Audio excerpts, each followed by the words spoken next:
Vamos a iniciar, como de costumbre, nuestra conversación esotérica correspondiente a este mes. Si ustedes recuerdan, en nuestra conversación del mes pasado nos referimos exactamente a el tema para mí muy interesante, creo que para ustedes también, que fue de la liberación del destino.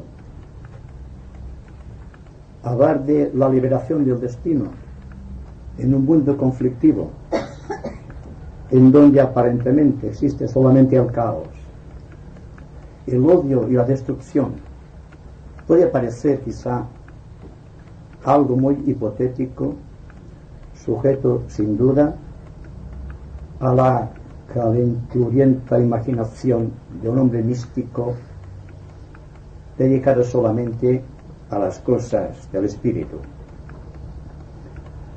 Pero hablamos de un mundo social, hablamos de un mundo sujeto a las 1000 transformaciones que exige la evolución técnica de nuestros tiempos. Estamos viviendo pues una era dentro de la cual existe la gran oportunidad y el gran desafío a la conciencia del investigador. Dijimos también que la liberación del destino era un problema espiritual pero supremamente técnico-científico. Todo se refería exclusivamente a la liberación de las leyes de gravitación, dentro de las cuales todo cuanto exige peso, medida y dimensión está sujeto al destino. Cuando la persona agravita, cuando la persona por su propia ley de afinidad espiritual se sacude del peso de los sentidos, del entendimiento y de las emociones, pierde esotéricamente peso y por lo tanto entra en el sendero de renuncia que conduce a la liberación. Esto como primicia. Y naturalmente la liberación es incesante, es un movimiento que está ocurriendo aquí y ahora, no es algo que pertenece a un futuro, que sea hipotético o que obedece solamente a las razones de un místico que solamente ve el espíritu en todas las cosas. Hay que ver el espíritu, pero dentro de una gran dimensión técnica o científica. Y, naturalmente, para esto se le exige al investigador esotérico de nuestros días una mentalidad netamente, profundamente científica, a fin de que pueda absorber dentro de sí no sólo la aspiración superior que tiene que elevarlo hacia las alturas donde prácticamente no existe gravedad, sino que debe estar henchido de una gran intelectualidad, de un gran sistema de valores mentales que le capaciten para ver esta divinidad en todas las cosas de una manera exclusivamente técnica. Hoy nos vamos a referir a otro tema que se fundamenta en el interior y que quizá es también un tremendo desafío a nuestra condición de aspirantes espirituales en la nueva era. Se trata de aquel término eminentemente místico definido como el retorno a las fuentes, o, si ustedes lo prefieren, el retorno al paraíso terrenal. Son conceptos también místicos, pero el investigador esotérico debe hallar su contraparte científica para que la mente intelectual pueda reconocerla como verdad y también como el principio para una serie de actividades o de actitudes frente a la vida que deben convertir nuestro mundo en caos en un mundo en orden social. Bien, si ustedes analizan el proceso místico y esotérico de la vida, me refiero a los grandes investigadores del espíritu, que ustedes pueden interpretar muy bien, a los grandes mitos de la historia mundial, que han venido segregados a través de los múltiples pensamientos de los grandes filósofos, de los grandes artistas, de los hombres, en fin, que lo dieron todo por la humanidad. Estos hombres escribieron con símbolos, en arte, en ciencia, en religión, en todas partes y por doquier, aquello que significaba una aclaración de lo que realmente era el hombre, de lo que el hombre pretendía y cuál era el supremo objetivo del hombre. Y así, al introducirnos en los grandes mitos universales, debemos forzosamente prestar nuestra atención a todos aquellos que por su naturaleza tienen un orden universal, como pueden ser los que están escritos en el Génesis o, por ejemplo, en los Puranas del Vishnu, porque todos ellos, cada cual dentro de su temática, ideas o simplemente sus puntos de vista, pueden aclarar para el observador inteligente lo que el hombre busca, lo que realmente el hombre es y a dónde el hombre se dirige. Esto es solamente como inicio de una conversación en la cual participaremos todos. ¿Qué es exactamente un mito? Un mito es siempre una verdad presentada de una manera velada y solamente para uso de personas inteligentes, investigadores de la verdad, de personas que han hecho de su vida una investigación y que por lo tanto están dentro de este proceso matemático de la vida que conduce a la redención.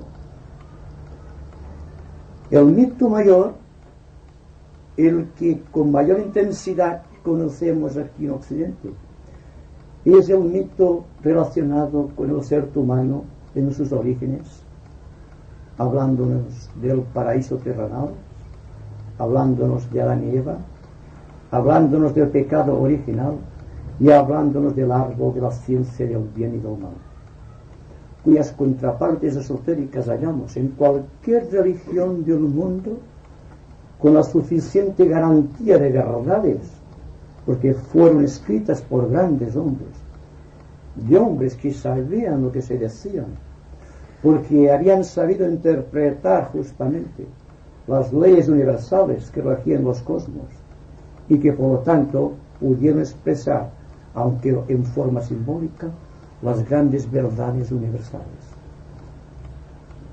Así, a través del tiempo y durante estas conversaciones esotéricas mes tras mes, hemos considerado estos mitos o estos símbolos legados por la tradición y por la historia de una manera científica y tratando de comparar con todo cuanto sabíamos intelectualmente para que nuestra mente no rechazase verdades que son realmente el fruto, la experiencia de los hombres que vivieron en tiempos anteriores a nosotros. El misterio de la creación, como dijimos en una de nuestras conversaciones, se refiere exactamente a los días de la creación, que después nos dimos cuenta que eran edades cíclicas, dentro de las cuales se movía el Espíritu de Dios sobre las aguas, como se lee en todos los grandes libros sagrados del mundo, y tratando de poner orden en todo cuanto existía y en todo cuanto todavía no existía, como fórmula para garantizar el proceso de la evolución. Cuando, por ejemplo, al hablar de la genealogía de nuestro universo, nos referimos a conjunciones cósmicas, trascendentes, las cuales por su propia elevación trascienden el entendimiento del hombre, pero que la ciencia está incorporando prácticamente día tras día en el contexto de sus averiguaciones, nos dimos cuenta de que realmente podía ser así de esta manera y no de otra. Así que el nacimiento de nuestro universo, aparentemente algo solamente en la mente calenturienta de un observador de poesía pura o de música abstracta, como puede ser, por ejemplo, la unificación de dos constelaciones entre sí, representando cada cual un principio, masculino o femenino, para crear a la manera que lo hace el ser humano, un universo, como el hombre crea y la mujer, otro nuevo elemento dentro de la especie. Y poder de esta manera seguir adelante, tratando de medir los conceptos de las verdades de acuerdo con estos conocimientos. Quizá tendríamos que darnos cuenta y vivir de acuerdo con esta realidad y aceptar lo que nos dijeron los escritores orientales o los grandes iluminados con respecto a la Osa Mayor y a las Pléyades, y lo que se nos dice respecto a todos los mitos solares, aquellos que reencarnan cíclicamente para demostrar a todo el mundo la razón de ser y la razón de existir de una soberana entidad a quien reconocemos como Dios, pero que en su esencia no es más que el ser humano elevado a una enésima potencia, más allá de las dimensiones conocidas, pero que actúa y reacciona psicológicamente como nosotros, y que naturalmente para un logos o para un Dios, como ustedes prefieren denominarle, existe también la ley de la evolución, y un logos evoluciona como evoluciona un átomo de materia. Todo está dentro de la ley de la evolución. Y cuando nos referimos al mito de Adán y Eva, nos estamos representando genéricamente lo que es el hombre, el principio masculino y el principio femenino, que están dentro del ser humano, y que cuando actúa con mayor profusión se convierte en hombre o en mujer. Es el símbolo de lo que fueron los primeros pobladores del planeta, partiendo de un paraíso donde existe el andrógino, donde no hay sexo naturalmente, pero que al ir condensándose, al ir diversificándose, estaban creando los polos positivo y negativo, y dando con esta polaridad al principio de la vida organizada, tal como la conocemos, a través de todas las especies conocidas. Naturalmente no podemos probar que el hombre fue en sus orígenes andrógino, pero si analizamos el contexto mundial en el presente, estamos viendo, claro, cómo existe un proceso de bipolarización de los principios, que un hombre se puede convertir científicamente en mujer, o que una mujer se pueda convertir científicamente en hombre. Y esto está aquí delante de nosotros y aquí en este momento. Por lo tanto, el principio del paraíso terrenal y la despedida de Adán y Eva del paraíso terrenal, una vez cumplido el principio de polaridad que ha dado principio a todas las cosas, no es más ni menos que la representación exacta de la manifestación del universo. Y todos nosotros somos universos que estamos proyectándonos a través del tiempo y del espacio. Y el pecado original, o si ustedes que saben de esoterismo le asignan el nombre de karma, es lo mismo. En todo caso vemos que es algo realmente científico, como puede ser la propia ley de gravedad. Hay un peso, ese peso desciende a lo más hondo, y hay algo que se eleva incesantemente de la materia buscando el espíritu. Ya tenemos la ley de involución, la ley de evolución, o el principio de gravedad centrípeta, o el principio de gravedad que es la fuerza centrífuga. En todo caso, estamos monopolizando, estamos actualizando, estamos reproduciendo incesantemente términos científicos porque tal es la ley. Nuestra era científica, que hay que presentar las cosas a la manera científica. Por lo tanto, si ustedes examinan, por ejemplo, el caduceo de mercurio, que ustedes verán en todas las farmacias, que es el símbolo de la medicina, verán la serpiente, doble serpiente, enroscada en un caduceo. Y al final hay dos alitas dispuestas a volar. No es más ni menos que el símbolo de la naturaleza esencial del hombre buscando su creador, ascendiendo por la serpiente a través del árbol del Edén, buscando la transformación de la materia en espíritu, de la misma manera que descendiendo del paraíso eternal, el espíritu se convierte en materia. Se trata solamente de polarizar la atención hacia todo cuanto conocemos. Lo desconocido es solamente la incapacidad que tiene el hombre de reconocer una verdad.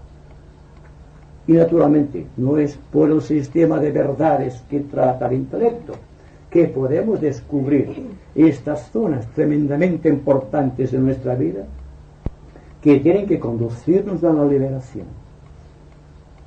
En todo caso, hay que distinguir que liberación es la consumación del espíritu, o cuando la materia se ha unificado hasta convertirse en luz, lo cual ha sido aseverado con la explosión atómica. Todo cuerpo de sustancia se puede convertir en luz mediante una fuerza que está dentro de la propia materia. ¿Y cuál es la fuerza que está en la propia materia? La cantidad de espíritu que puede contener esta materia en forma de alma y que se puede describir como el alma de todas las cosas. Todos tenemos un alma y todo tiene un alma. Solamente el grado de substanciación, si podemos decirlo así, es lo que separa el hombre de un Dios o el hombre de un átomo. El espíritu está en todas las cosas. Entonces el proceso de manifestación cíclica de un universo o de un sistema de universos o de cualquier tipo de galaxia no es ni más ni menos que una cantidad especial de espíritu dentro de una cantidad especial de sustancia. Y esto, el espíritu que trata de buscarse como esencia, y la esencia o el espíritu que está buscando como sustancia, están creando el alma y con esto toda la evolución. Y ustedes se preguntarán, ¿por qué es lógico que se lo pregunten? ¿Por qué entonces la evolución? Si existe la perfección, ¿para qué existe entonces la manifestación? Pero es que existe una ley de necesidad que es igual para un hombre que le obliga a reencarnar a través del tiempo. Y la misma ley de necesidad que obliga a un logos a manifestar típicamente a través de un universo, de una galaxia o de un sistema de constelaciones. Se trata de un proceso alquímico dentro del cual la materia tiene que transformarse en espíritu liberando karma. Entonces el karma, el dolor, todo cuanto existe, el peso, gravedad, son cosas del destino. El destino de un Dios, el destino de un hombre, el destino de cualquier tal. Es un proceso que lo podemos hacer científico a nuestra discreción, siguiendo el proceso, digamos, analógico, tal como escribió Hermes de Megistus. Igual es arriba que abajo, igual es abajo que arriba. Solamente hay que saber medir las circunstancias y la acción. Las circunstancias para saber dónde debemos depositar la fuerza creadora del intelecto. Y la acción, porque exigirá disciplina la acción para desarrollar fortaleza. La fortaleza que necesita el sabio para introducirse en las grandes verdades. Y estas verdades que están por encima del entendimiento humano y que el hombre constantemente está tratando de conquistar, porque esta conquista es precisamente la liberación. Y los dramas de el paraíso terrenal que se pierde para Adán y Eva o se pierde para toda la familia humana, queda compensado al final por la liberación del hombre en el seno del nirvana. Hay una analogía entre el paraíso terrenal o el paraíso perdido, como dijo Milton, dentro del cual existe la garantía de una acción universal en el ser humano. Y el hombre debe ser consciente de esta verdad para poder acometer con paso firme y brazos diestros, inteligencia activa y corazón sano este sublime reto de las circunstancias que estamos viviendo. Estamos inmersos en un mundo social. Y si la conversación esotérica sirve únicamente para recrear nuestro intelecto, demostraremos que no aceptamos el desafío de los hechos. Hay que vivir de acuerdo con realidades. Los mitos de la historia deben transformarse en realidades, algo que podamos depositar en el ejercicio noble de la acción, algo que exige dinamismo, que exige una audacia suprema. Y como tenemos miedo, estamos siempre incapacitados. Si hay que liberarse del intelecto, no para dejarlo para siempre, sino porque el intelecto tiene unos límites, unas fronteras que, traspasadas ellas, existe quizá un nuevo mundo de significados. Pero como el intelecto, por su propia esencia, es conocimiento, se extiende constantemente y en forma horizontal, abarcando el campo de los sentidos, del entendimiento y de las emociones humanas. No es lo mismo buscar a Dios hacia las alturas, buscando o eligiendo el camino más difícil, que es el de máxima resistencia vertical, ascendiendo por esta línea creadora que llamamos Antacarana, o puente de arco iris, que debe traspasar este foso inmenso que existe entre el alma y su creador, entre la substancia y la esencia, entre Arjuna y Krishna. Ya estamos con los mitos de nuevo. Adán y Eva, un símbolo de generalidad, un símbolo de emancipación del paraíso, para ingresar en una forma dual de vida, dentro del cual existe la lucha y el conflicto y el dolor, en oposición al tremendo esfuerzo que se está desarrollando dentro de la propia substancia para crear dentro del individuo las requeridas condiciones que han de convertirlo en un creador. Ya estamos hablando del hombre, del individuo, no del ser gregario unido a otros seres gregarios que constituyen una gran parte de nuestro mundo social. Y conste que no tengo afán peyorativo cuando hago esta cuestión. Es analizando fríamente un estado de cosas. Y me pregunto si se han dado cuenta que el paso que va del conocimiento a la sabiduría es el paso que va de lo gregario a lo individual, de lo que va de Arjuna a Krishna, de lo que va del hombre a su creador, de lo que va del alma humana al ángel solar. Otro mito que está aquí y ahora actuando en tanto estamos en esta mística reunión tratando de comprender el sentido de la vida.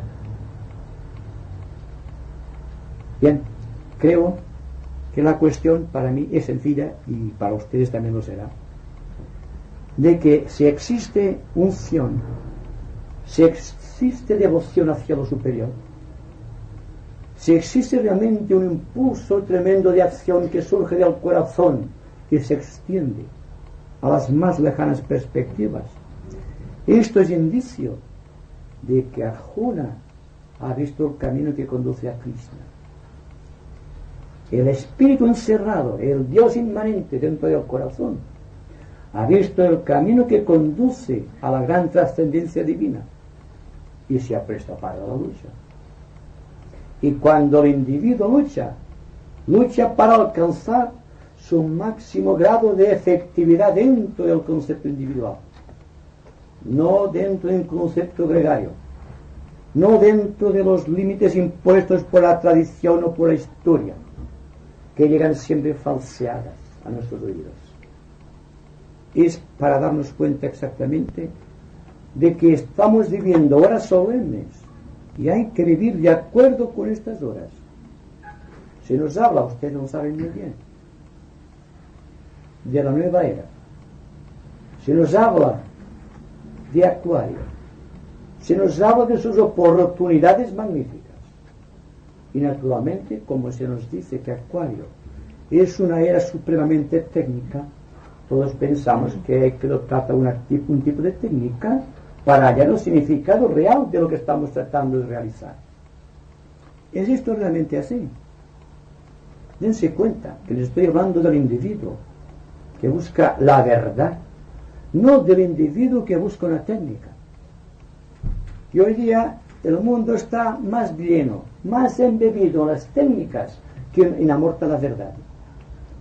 Así que todo el mundo tiene multiplicidad de caminos a elegir, pero solamente hay un camino que conduce a la verdad.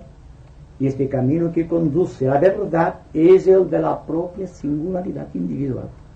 Y no existe otro camino que la expresión del individuo que se va segregando del contexto social gregario para constituir un nuevo mundo social.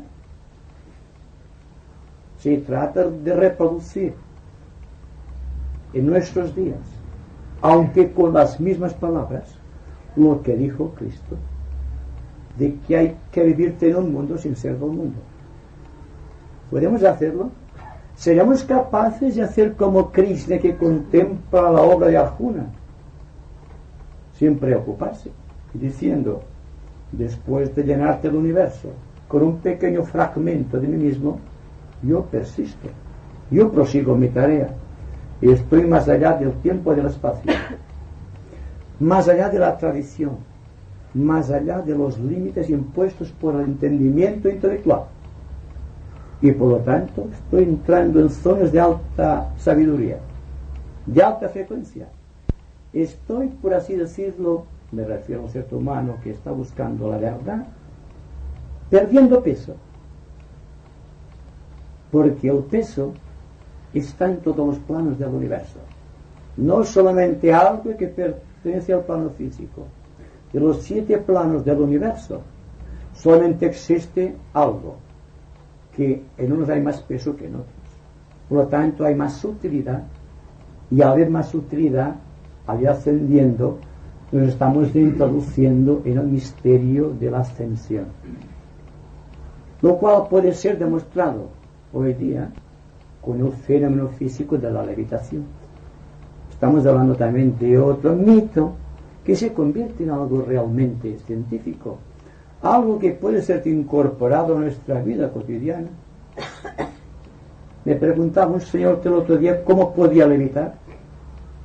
Naturalmente, le dije que perdiendo peso. Dice: pues que tengo que adelgazar, tengo que hacer algún régimen especial. Y usted no ha comprendido lo que quiero decirle. Se trata de que todos los cuerpos deben perder peso. No solamente el cuerpo físico. Usted tiene una mente llena de pensamientos, llenos de tradiciones y de prejuicios. Y tiene usted un cuerpo emocional lleno de sentimientos y de emociones, más o menos puras, más o menos violentas. Y eso depende de su karma, de su destino y de su propia jerarquía espiritual. Entonces no se trata de perder peso físico. Hay que perder peso en todos los niveles del ser. Precisamente es esta la cuestión. Y esto podemos hacerlo todos, porque el acto creador, que consta de 3 fases, como por ejemplo es una de ellas la introducción de luz en la sustancia de los cuerpos, el segundo aspecto constituye de llegar dentro del contexto del ser, llevando consigo el tremendo impulso original del propio Arjuna buscando a su creador, y después la reconciliación de Arjuna con Krishna, lo cual significa liberación. Entonces el principio y el fin, el alfa y el omega, todo cuanto existe en la naturaleza que busca su superación, está escrita no en las tablas de la ley, está escrita en el corazón del hombre. Y es en el corazón del hombre donde hay que buscar la verdad, y no en el intelecto. Entramos ya en la fase creativa por excelencia. Hay que buscar la verdad en el corazón y no en la mente. La mente siempre queda limitada en la acción, pero el corazón se propaga por todo el universo, por todo el cosmos. Pero naturalmente nadie ejercita el corazón, solamente ejercitamos la mente. y cargamos la mente de conocimientos. Y cuando el pensamiento está cargado de prejuicios o de ideas, entonces tiene que decidir forzosamente. Yo creo que fue Balmes que dijo que los ángeles ascienden y vuelan porque no tienen peso. Yo creo que en el corazón de todos los hombres existe un ángel que exige redención. Por lo tanto, como que ya voy a dar por finalizado el entreacto o el preámbulo, para que ustedes sean quien tomen la palabra, vamos a decir, por último, que todo cuanto estamos realizando en bien de mejoramiento personal, sin adoptar un género de disciplina para adquirir este mejoramiento, sino por la fuerza misma del Espíritu Creador que está en nosotros.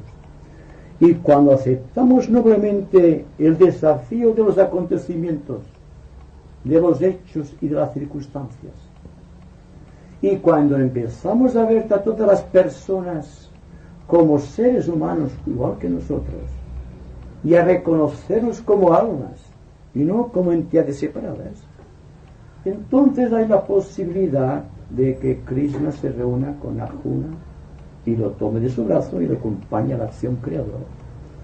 Existe la posibilidad de que la substancia que está creando nuestros mecanismos de expresión estén integrados, sin peso, llenos de luz. Y existe la posibilidad de que ascendiendo, volvamos de nuevo al paraíso terrenal. Por eso estamos aquí, me parece, ¿verdad?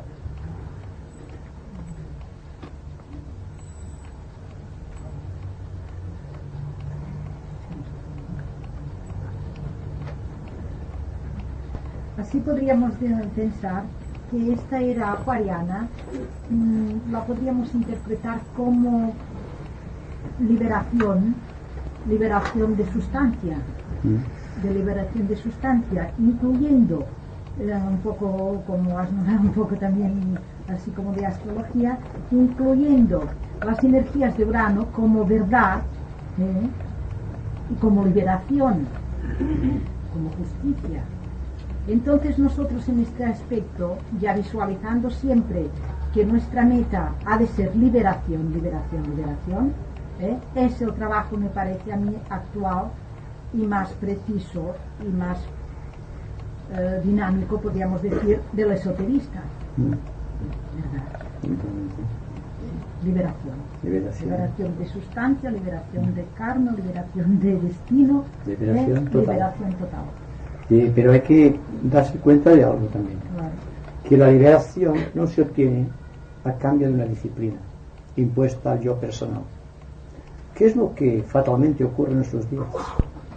Una persona se le ha dicho que Dios exige un trabajo específico para darle a cambio el placer de la unión, y todo el mundo está forzosamente buscando una disciplina mediante la cual pueda encontrar a su Creador. Para mí, esto será real solamente para aquellas personas que están dentro de un contexto, digamos así, corriente. Todas las personas que están aquí, yo creo que pueden adquirir el poder de trabajar directamente sobre las circunstancias sin buscar un sistema de disciplina, salvo el que exige el propio proceso de vivir. No sé si ustedes se dan cuenta de lo que trato de interpretar. La mayoría de personas están más empeñadas en ejercitar sus vehículos que en utilizarlos. Para mí, cuando un vehículo, la mente, la emoción y el cuerpo, están sujetos a determinada disciplina, están siendo coaccionados en su acción libre. Están creando una barrera entre dicho vehículo y la oportunidad divina, que es la verdad en cada vehículo. Y que un yoga debe ser dirigido individualmente y no de forma estandarizada como ocurre en nuestros días. Porque cuando hay necesidad de liberación, no solo viene la promesa redentora por un supremo avatar, sino los mil y miles, quizá, de individualidades poseyendo una pequeña verdad encerrada en su corazón, que tratan de instruir creando disciplinas en el ánimo de las gentes.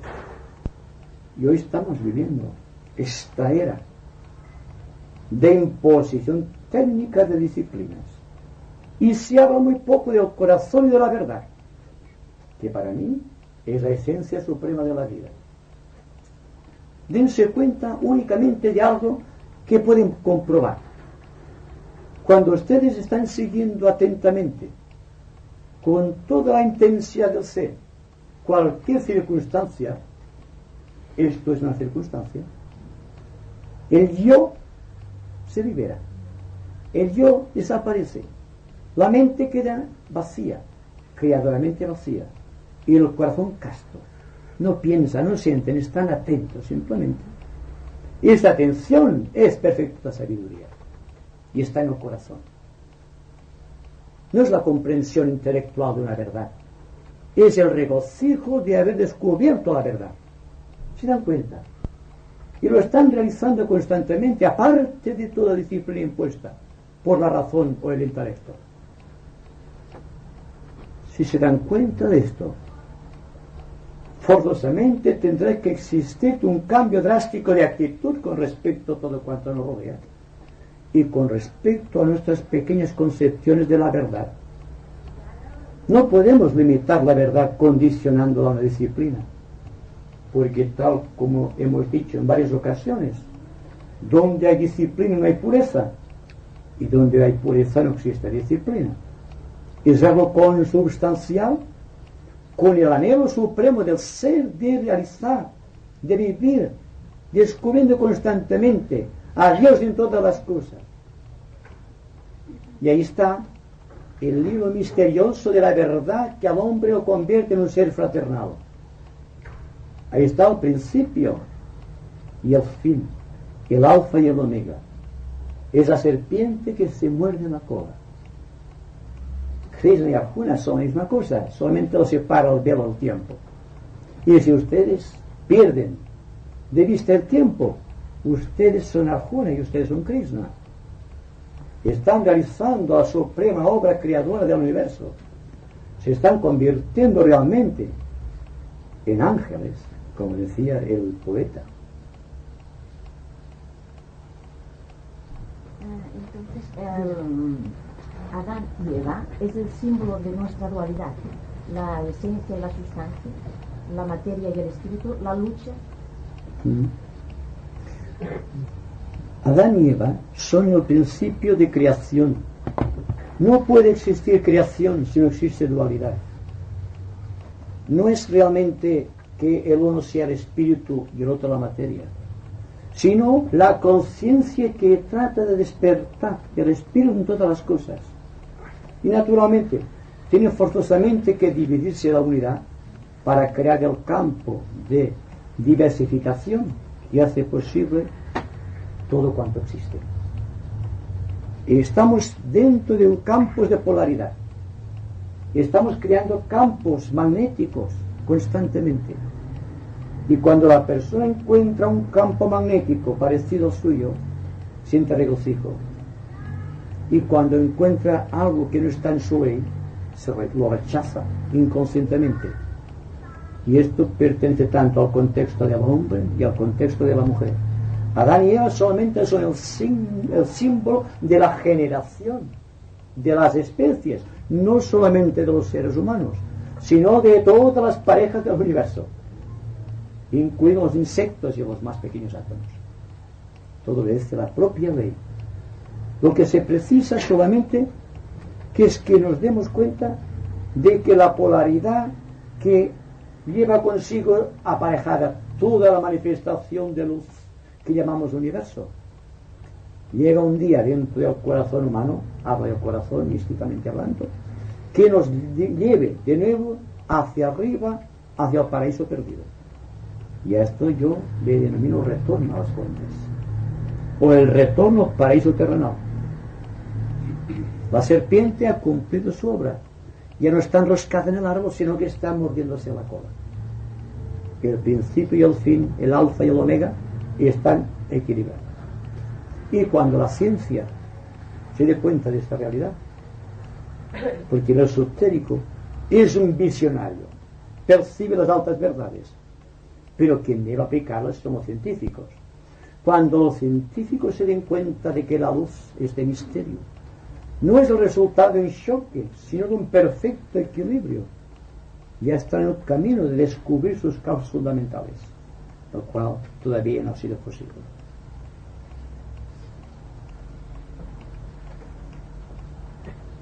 Entonces tengo una época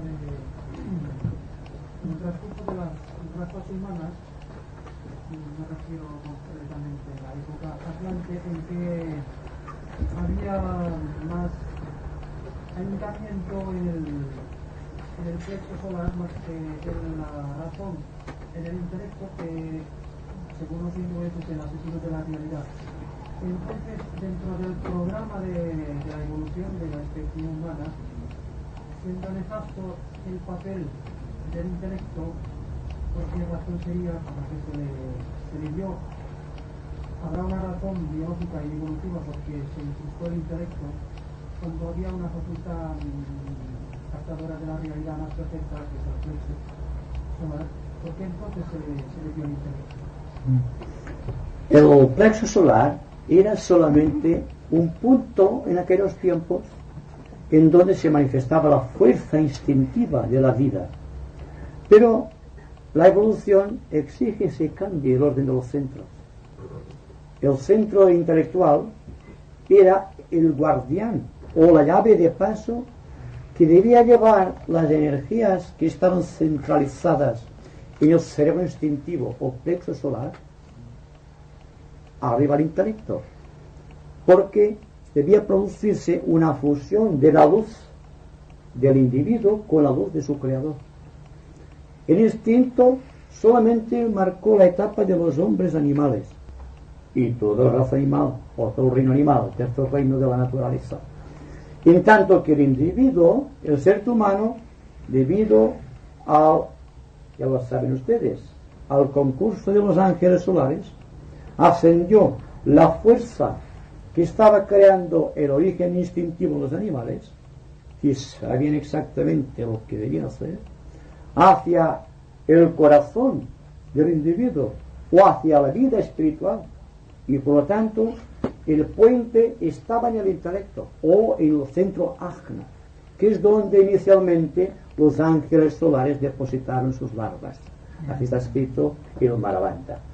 Bien, entonces el individuo debe ascender a través del corazón y de este centro a la cúspide de la cabeza, donde está el centro intuitivo, que es la respuesta superior del instinto de los animales.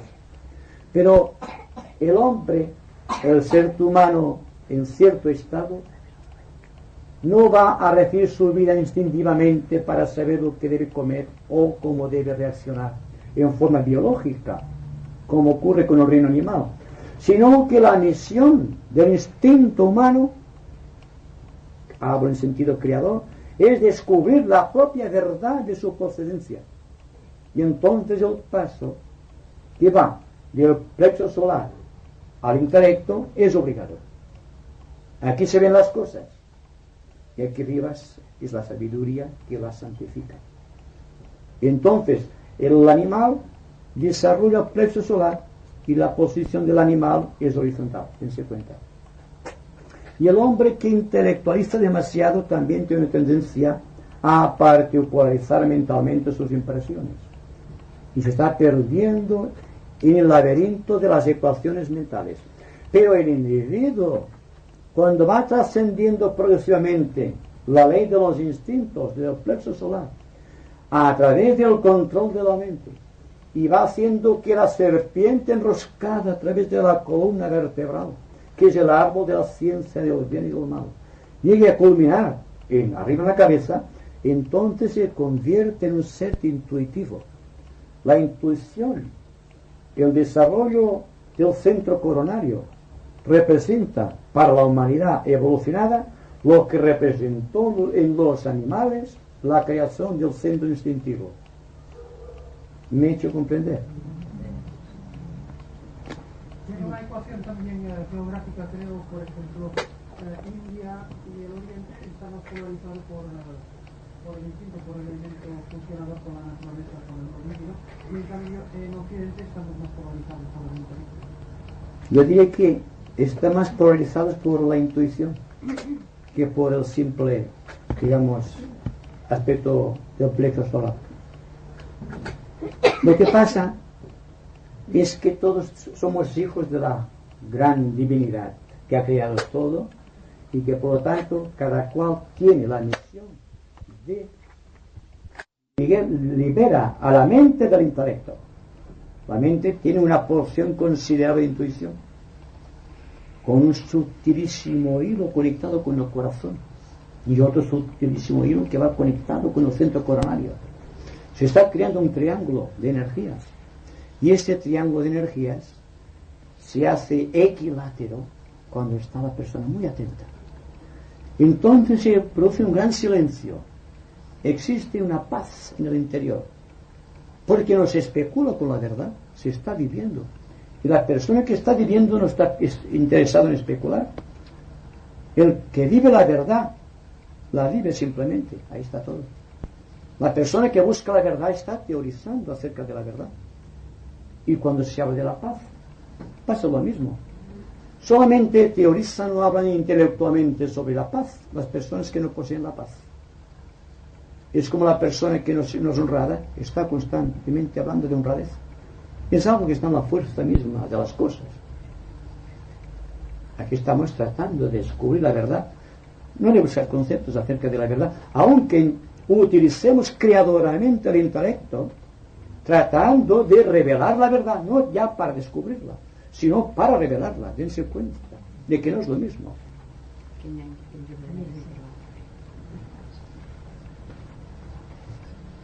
¿Cómo se puede asegurar que la verdad de los idealistas es la verdadera verdad?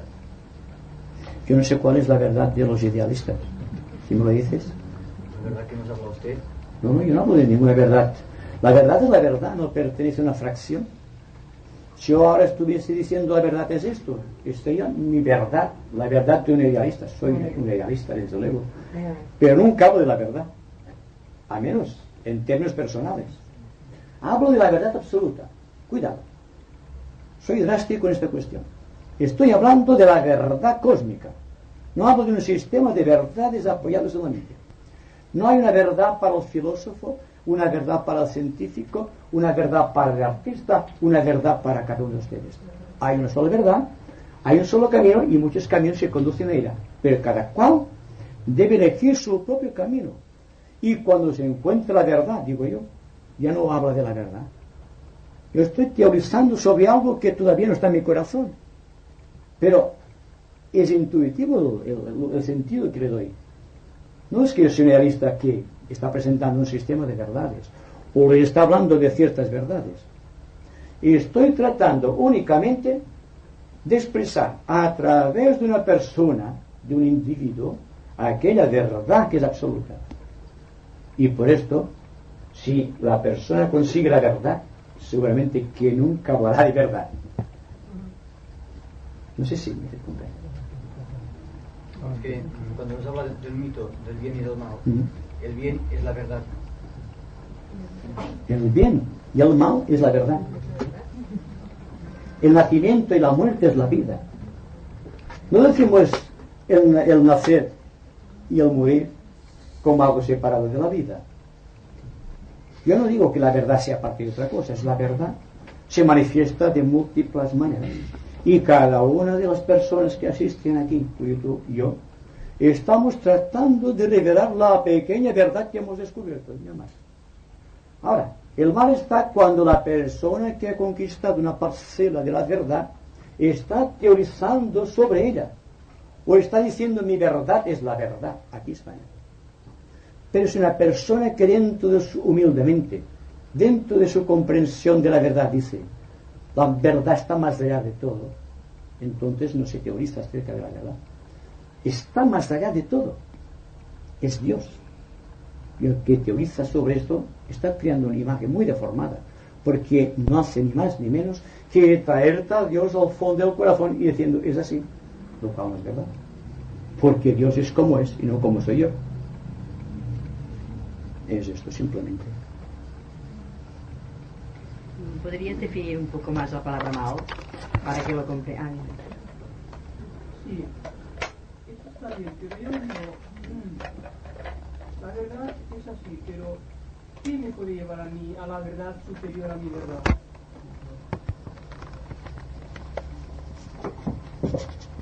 ¿Quién te puede llevar? Sí, a comprender una verdad que sea superior a la mía, o sea, a mi verdad, ¿no? Solamente el hombre es capaz de descubrir la verdad. Nadie puede llevarnos una verdad más grande que la nuestra, porque en nosotros está toda la verdad. Y si alguien tiene que darnos una verdad más grande que la nuestra, es que negamos la propia verdad. La verdad, Dios, Cristo está en el corazón, ¿verdad? Templo místico. Entonces, la imagen que nos da de Cristo cualquier religión, para mí será una negación si Cristo en la totalidad está dentro de mi corazón, empleando un término místico. En tanto que si la persona descubre un día que Cristo, Dios, o la verdad está en su corazón, ya no pregunta nada más. Tratará de descubrir parcelas cada vez más grandes de este Dios que es total en él. Y es esto lo que se define místicamente como el sendero de acercamiento a la verdad, con todas las disciplinas, bien o mal empleadas, que están hoy día enseñoreándose del corazón de los seres humanos. Es decir, nadie nos puede llevar más que a verdades relativas.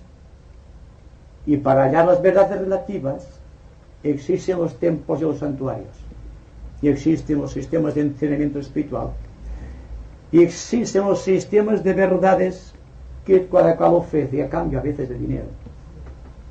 Pero esto es falso, porque el único camino, tal como dijo Cristo, yo soy la verdad, yo soy el camino, yo soy la vida. Son tres afirmaciones que cada cual puede aplicarse si es verdad que Cristo está en el corazón. Entonces, si yo quiero poseer una verdad más grande que la mía, es que estoy negando a mi propio Dios interior, que es total, que es absoluto.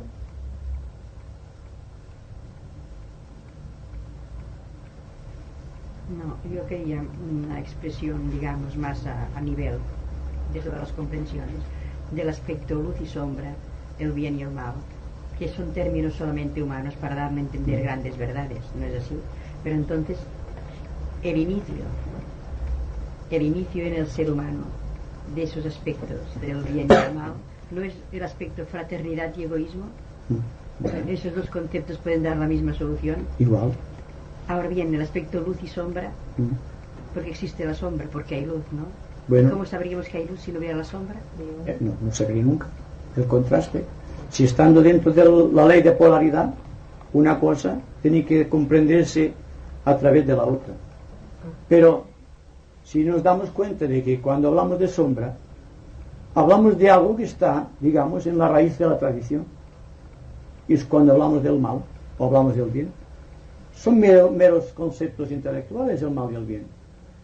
Porque aquí en Occidente nos parece mal, y en Oriente puede parecer bien, o viceversa. Es cuestión de enfoque, de punto de vista. Y la persona que se sitúa, por ejemplo, en Marte, contemplando el universo, lo verá muy distinto al que lo vemos nosotros desde la Tierra. Y lo mismo pasará cuando estamos contemplando, por ejemplo, el universo desde un punto lejano de una galaxia. Cambio de perspectiva. La perspectiva es intelecto siempre. Y es por la perspectiva que lucha el ser humano.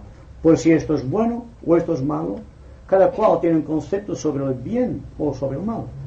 Pero yo les hablo de algo que está más allá del bien y del mal. Les hablo de la verdad. Y la verdad está más allá del bien y del mal. Por encima del bien y del mal, por encima de los opuestos, está siempre el hilo de la navaja de la realidad, de la verdad, del eterno equilibrio. El momento en que científicamente se pueda equilibrar el mal y el bien, nos daremos cuenta de que no existe ni mal ni existe bien. Son conceptos intelectuales, dense cuenta, por favor. Y no estamos teorizando. Estamos tratando de descubrir algo que está más allá de los conceptos regidos por la palabra y por el entendimiento humano. Todo cuanto estamos viviendo puede ser medido en satisfacción o en insatisfacción. Si una cosa nos satisface, decimos es bueno. Si no nos satisface, decimos es malo. Pero ¿es verdad esto?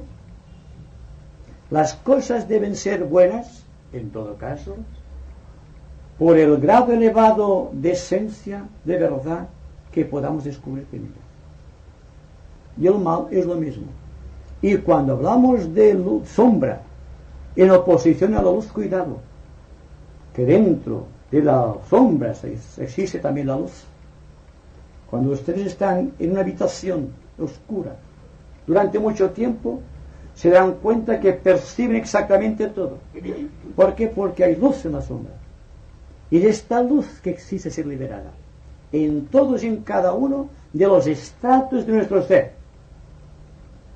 Y cuando todo esto se ha realizado, cuando Alfa y Omega han llegado a su cumplimiento, cuando el principio y el fin están creando un círculo que se manifiesta como equilibrio, entonces descubrimos que todo es lo mismo, que no existe ni principio ni fin, que existe solamente un reconocimiento o un no reconocimiento de la verdad, prescindiendo del bien y del mal, que siempre son cosas de los sentidos y del entendimiento intelectual.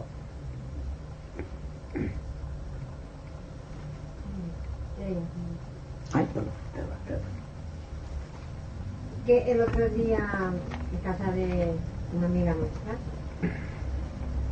nos estaban diciendo que Cristo nunca habló de reencarnación.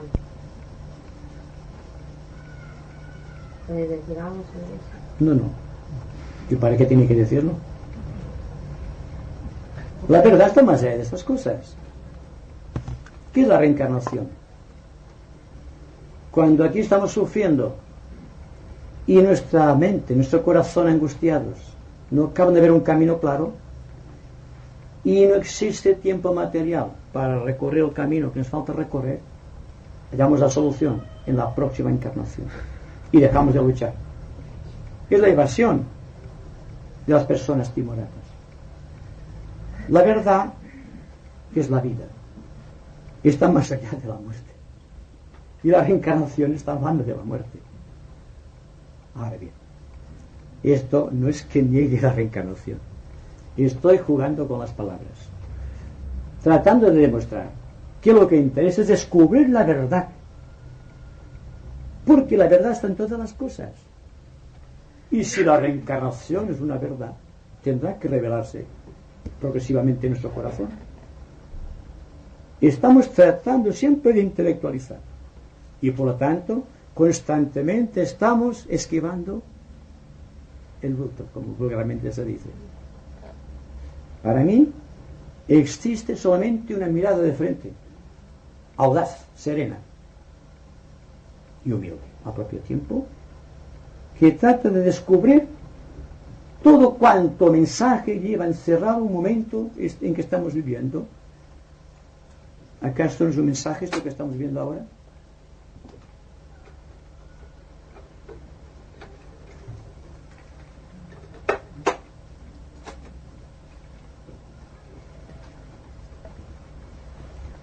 El hermano ha manifestado de que por la meditación se pierde peso.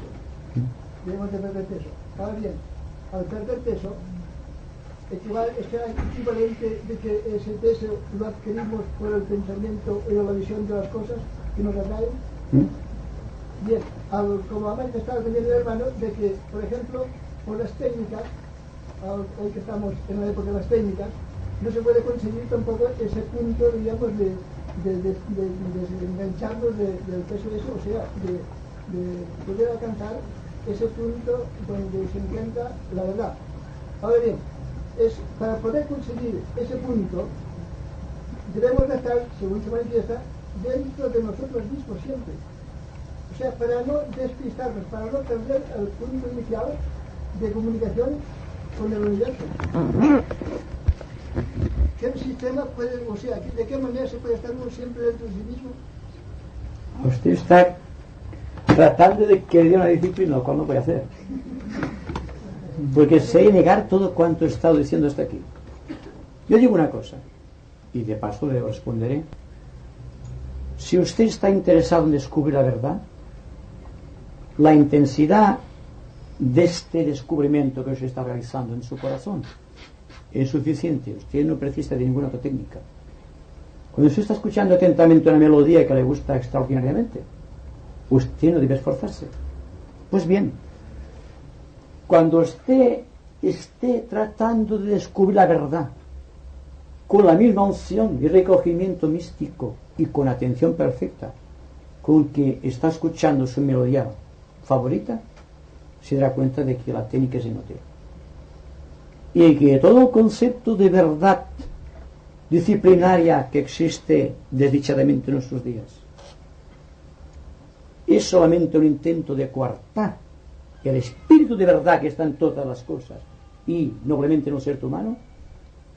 Seremos conscientes al propio tiempo de que la única forma de alcanzar la verdad es liberando la mente de toda disciplina, pero al propio tiempo depositando el énfasis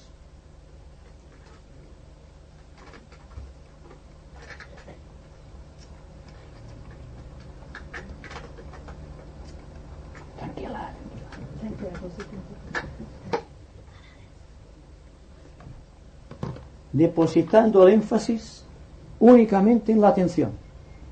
Una palabra aparentemente sin sentido para algunos, pero me pregunto cuántas veces durante el día estamos atentos, cuántas y cuántas cosas pasan ante nuestra visión mental o dentro del campo perceptual de los sentidos sin que le prestemos atención.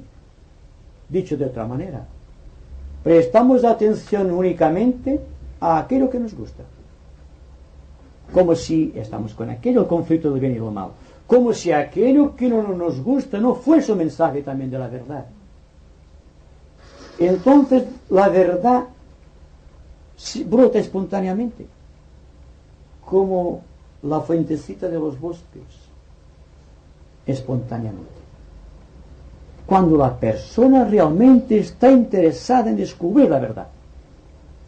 No está dispuesto ya más a aceptar normas ni disciplinas. No está dispuesto ya más a seguir la opinión de otras personas. Cuando se libera de la tradición y del concepto místico tradicional, cuando empieza realmente a ser, entonces se realiza el misterio y el milagro, la ascensión. Pierde peso porque la atención hace que uno se olvide de sí mismo, siendo el recuerdo de sí mismo el egoísmo y el olvido de sí mismo la acción, el altruismo, como decía la señora. Así en resumen, por ejemplo, estar atento al toque de la conciencia y obedecer en ella es donde se puede encontrar la base fundamental de ese contacto divino que todos deseamos. Usted experimente, porque usted está diciendo ¿es esto? Y yo no se lo voy a decir.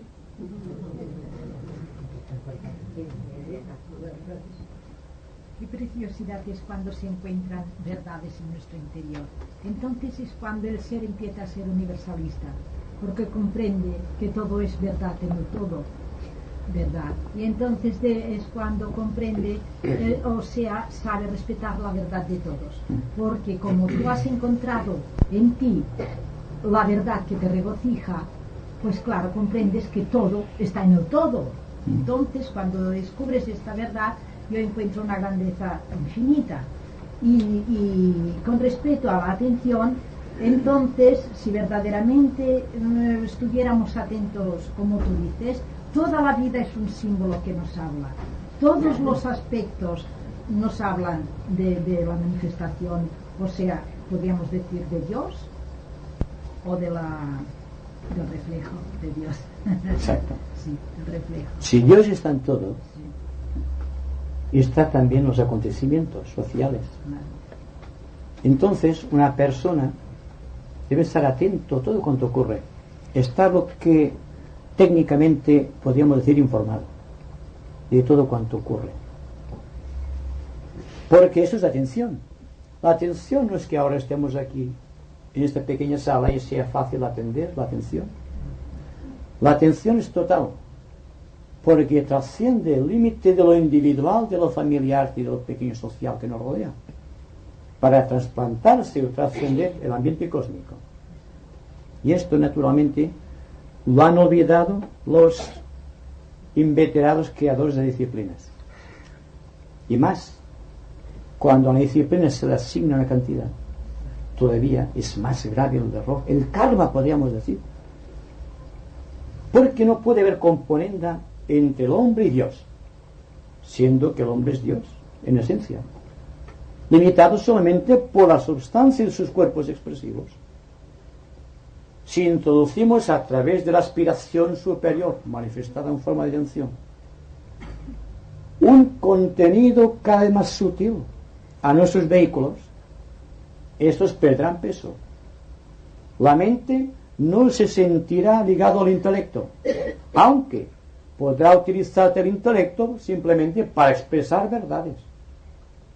Tampoco se sentirá ligado al corazón, porque las emociones violentas no tendrán cabida en él, debido a que parcelas cada vez más prodigiosas de sentimiento creador y están introduciéndose en el corazón y están haciendo que reconozca la verdad en cada cosa y en cada situación.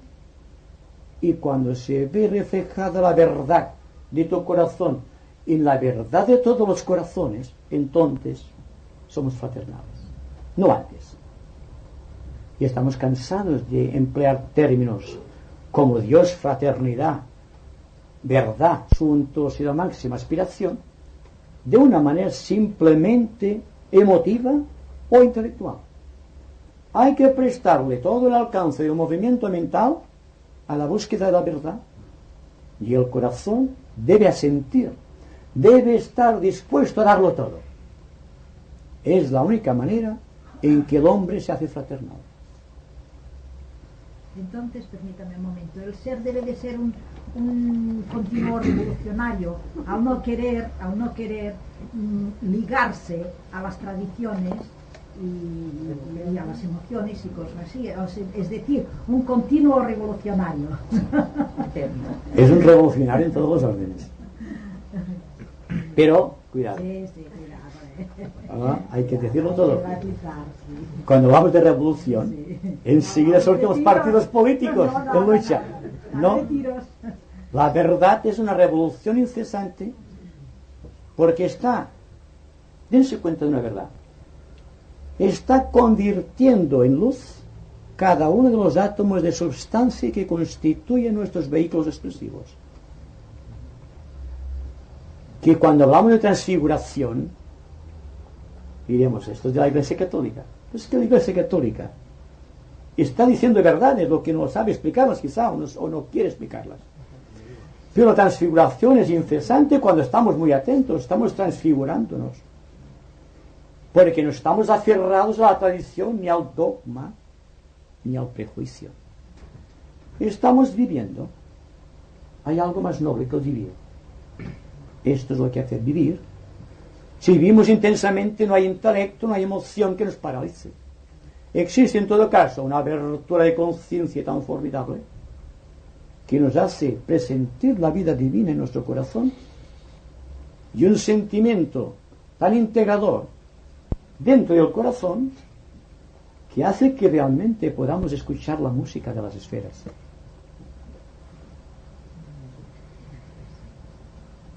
Avanzamos que una frase que parece muy densa, muy bien de contenido histórico y social. ¿No será por lo pesada? Tendría la manera de desglosarla un poco, ¿no? La serpiente ya no está enroscada en el árbol, sino que se muerde la cola. Sí. ¿En qué sentido es esa? Pues bien, es una fórmula alegórica o, digamos, simbólica de describir cuando el principio y el fin se han unido. Es decir, que el universo tiene un principio y tiene un fin, como se nos dice. Pero hay algo que no tiene principio ni fin, que es la vida. Cuando la vida preside el proceso en forma consciente, La serpiente que estaba enroscada en el árbol y producía el conocimiento del bien y del mal, se va enroscando de una manera especial, va adoptando la forma circular del universo, y entonces la verdad está dentro, y aquello que aparentemente antes era negación, el aspecto contrario, ¿cómo puede ser el nacimiento y la muerte? Desde el punto de vista de la serpiente que se muerde la cola es el fin, y digamos la cabeza el principio. Cuando la cola y la cabeza están juntas, entonces la vida ha triunfado. No hay desequilibrio en el ser. Es una imagen pictórica, dense cuenta. Porque si hablamos de algo que pertenece a una dimensión superior a la tridimensional de nuestro cerebro, forzosamente nos encontraremos con estas particularidades expresivas. Debemos acoger las cosas, intelectualmente hablando, más parecidas a lo que queremos representar. Pero dense cuenta también que la imagen del universo siempre es la serpiente mordiéndose la cola, la consumación. Y ha dejado de estar buscando la sabiduría. La sabiduría, el conocimiento, la integridad son la misma cosa. Es Dios. Es que la vida del hombre es una serpiente. ¿Sí? Sí. Bueno. Vamos a poner, aquí nace, da la vuelta y muere. Es la nada. Sí. ¿Y qué hace la serpiente? A ver si me sabe decir. Bueno. No, rápidamente, como hacía Sócrates. Se muerde la cola como así. ¿Y qué más hace? Y eso lo voy a decir. Dímelo. Para sí. Está perdiendo constantemente la piel. Ahí es verdad. A ver. Ahí está el secreto. Ahí está el secreto de la serpiente, que constantemente está reproduciéndose. Está dejando siempre la tradición. Por eso la serpiente es el símbolo de la sabiduría. Porque constantemente está dejando la piel entre la maleza. Siempre renace. Como el ave fénix, de las propias cenizas. Gracias. A ti. En este constante, la serpiente morderse la cola, ¿involucraría esto el desaparecer del tiempo? No, es que cuando la serpiente se mueve la cola desaparece todo. Se entra, digamos, en un pralaya. No sé si has oído hablar del pralaya. Cuando existe un eterno equilibrio, cuando el universo que está es sustancia, se convierte en esencia, todo desaparece. El símbolo es la serpiente moviéndose la cola, pero también desaparece con el tiempo. Y entonces, ¿qué queda? Queda solamente algo que está en el secreto de los éteres que pueblan el universo. Es la memoria de todo lo que hemos vivido, de todo experimentado, para volver a desenroscarse la serpiente para crear otro universo. Ya no se muerde la cola. Y entonces se repiten otra vez el mito del bien y del mal, representado por Eva, tentando a Adán, y el árbol, que es la columna vertebral, y el paraíso terrenal, que tiene que abandonarse porque el peso del karma obliga a descender. Y entonces el pecado original. Y finalmente el retorno al paraíso. Y siempre es una rueda, una espiral, hasta que llega un momento en que deja de girar porque la serpiente se muerde la cola, y entonces ya no hay principio ni fin. El principio y el fin están equilibrados. Todo es luz. Cuando existen ahí en este momento, en la luz que vemos, en que el principio positivo y negativo están perfectamente equilibrados. No están en oposición ya. Están equilibrados. Krishna y Arjuna son la misma cosa. Adán y Eva son la misma cosa, y todos los seres humanos se han convertido en andróginos. Gracias a Dios, para siempre más, el sexo ya no tiene importancia. En cambio, tengo entendido, los devas no están dentro de la onda del bien y del mal. Esto ya es para una conferencia especial. Hablar de los ángeles aquí y ahora ya. Sí, pero es verdad, porque un ángel... Un día hablaremos de los ángeles si os interesa. Porque puede ser un tema muy sugestivo y debe entrar cada vez más en el amplio margen de lo científico. Pues un ángel, naturalmente, no tiene peso, es andrógino. Y naturalmente se nos habla de los intermediarios y de todas estas cosas que se nos dice en forma, digamos, mística. Pero quizá en la vida de los ángeles hallaríamos el secreto de la electricidad. Y la ciencia, ¿cuándo decidirá la ciencia penetrar en el mundo de los ángeles? O de las fuerzas elementales de la naturaleza. Eso podemos hacerlo en otra sesión, en otra conversación. Si interesan los ángeles, es igual. Pero, como siempre, analizaremos en forma de energía y en forma de fuerzas. Los ángeles más que la forma que adopta la energía cuando debe convertirse en sustancia. Esto no lo hace el hombre solamente pone su alma y el proceso de llegar hasta arriba es de él. Pero quien suministra la sustancia por compresión de los éteres del espacio son los ángeles, o esas entidades que llamamos ángeles.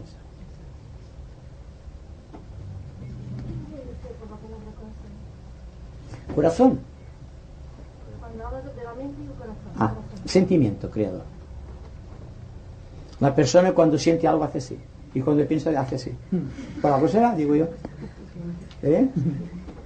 Ahora bien, el corazón es el cuarto centro que evoluciona en nuestro sistema biológico. Siendo el cuarto centro, igual que el cuarto rayo, igual que la cuarta ronda, igual que el cuarto planeta, igual que el cuarto sistema solar, todo está como un equilibrio. Y el cuarto reino de la naturaleza, que es el ser humano. Entonces, el cuarto siempre indica el centro de todas las cosas. Y estamos refiriéndonos a nuestro universo de segundo rayo, que utiliza el corazón como fórmula, máquina de creación. De ahí que cuando se dice que la verdad está en el corazón y no en la mente, es precisamente porque nuestro universo es de segundo rayo y utiliza el corazón para manifestarse. Y cuando nace la criatura, primero hace el corazón. Y entonces el sístoles y el diástoles, la fuerza centrípeta y la fuerza centrípeta, la ley de gravedad y la ley de polarización, están explicadas por el corazón, no por la mente. La vida está en el corazón, la mente está en la conciencia. Pero esto ya nos extendería ahora bastante.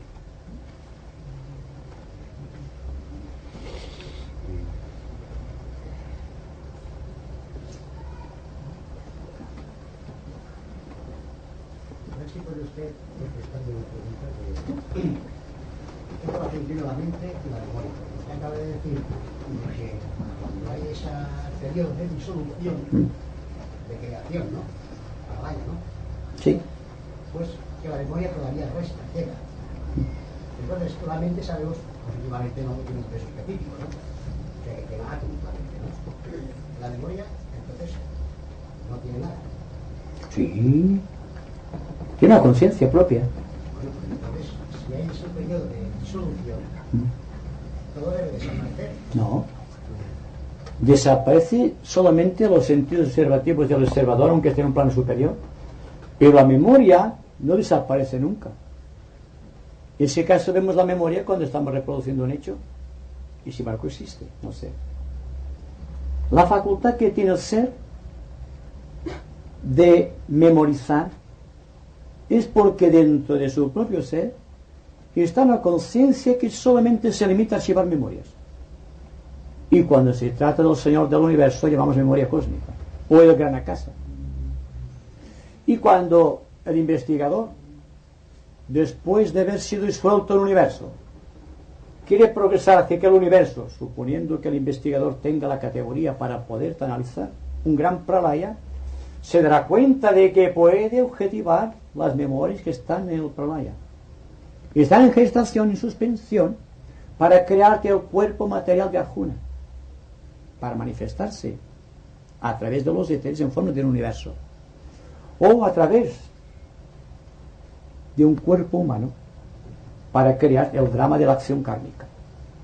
Pero todo es lo mismo. Y con el tiempo nos daremos cuenta de que la memoria es una entidad psicológica que está dentro de nosotros y que cada uno de los cuerpos que compone nuestra estructura psíquico-biológica tiene una conciencia particularizada, como la tiene el cuerpo físico, que sin que me dé cuenta está haciendo esto o lo otro. Dense cuenta, yo no me preocupo de nada. Él sabe lo que debe hacer el cuerpo, porque yo estoy representando un drama y él es un actor del drama que intento representar. Entonces, cuando usted tiene frío o el cuerpo tiene frío, no se preocupa del frío. Si está durmiendo, el cuerpo se tapará. Si tiene picor, se rascará y no le pedirá permiso a usted. Pues de la misma manera que el cuerpo físico tiene una conciencia, la memoria tiene también su propia conciencia, la que hace que esté unida a la conciencia, formando aquellos tres niveles conocidos de subconsciencia, conciencia y supraconciencia. Es la entidad triple con un centro luminoso que es el yo individual Arjuna que trata de progresar hacia Krishna. No sé si me he explicado, pero es una cosa que necesita una gran observación, una gran percepción y una profunda atención. Estamos interesados en descubrir, y no quiero cansarles más, la verdad. Una verdad que no podemos definir porque nuestra mente no está capacitada para medir verdades, sino para analizar conceptos que están relacionados con verdades. Si seguimos el concepto estructural de una verdad, estamos siguiendo una tradición. Y la tradición, por sus propias características, nos exigirá una técnica o un sistema de acción. Pero si tenemos el deseo potentísimo de la verdad, esta verdad será suficiente para alumbrar el camino de nuestra vida y hacer que sea libre para siempre nuestro destino. ¿Me permite solamente una pequeña pregunta? No, solamente era una aclaración. Bueno, hablando de la conciencia, pues yo creo que la conciencia no se puede perder, porque entonces no serviría de nada haber vivido. Y creo que la conciencia es lo único que puede unir la conciencia individual con lo cósmico. O sea, es cuando esta unión llega, la conciencia individual con la cósmica, es entonces cuando se produce la sensibilidad por sabiduría. ¿No? Claro, yo no he dicho que se perdiese la conciencia. Lo que, contrariamente a muchas técnicas que tratan que la pequeña chispa se convierta en una llama, yo digo que lo que hay que hacer es que la llama se introduzca dentro de la chispa, lo cual no es lo mismo que la aniquilación. El peligro de la aniquilación, solamente hay aniquilación en la parte intelectual. En el aspecto espiritual no existe aniquilación. Existe el ser que se une con su propia esencia, simplemente esto, sin perder la propia conciencia. Porque esta pérdida de conciencia significaría realmente una liberación del sentido de la vida, ya no existiría vida. Pero la conciencia estructurada dentro de la conciencia, tal como está estructurado el universo, examinen por ejemplo una galaxia, es un sistema de sistemas solares y de constelaciones, en donde un universo mayor engloba a otro menor, y este menor a su vez engloba a otro menor más menor porque es mayor que aquel. Entonces todo está dentro de todo, la conciencia individual nunca se pierde.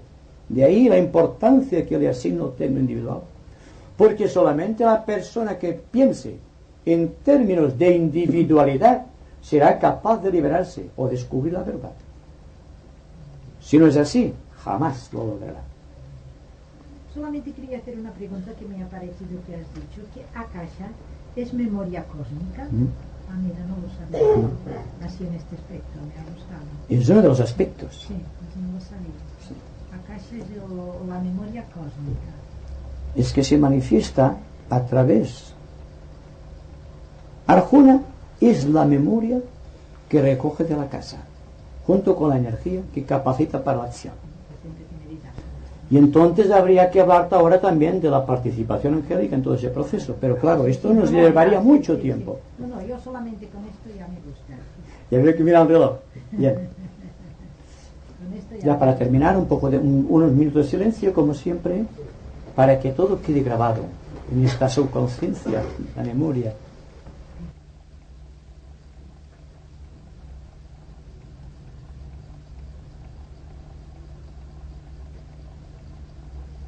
Muchas gracias. Gracias.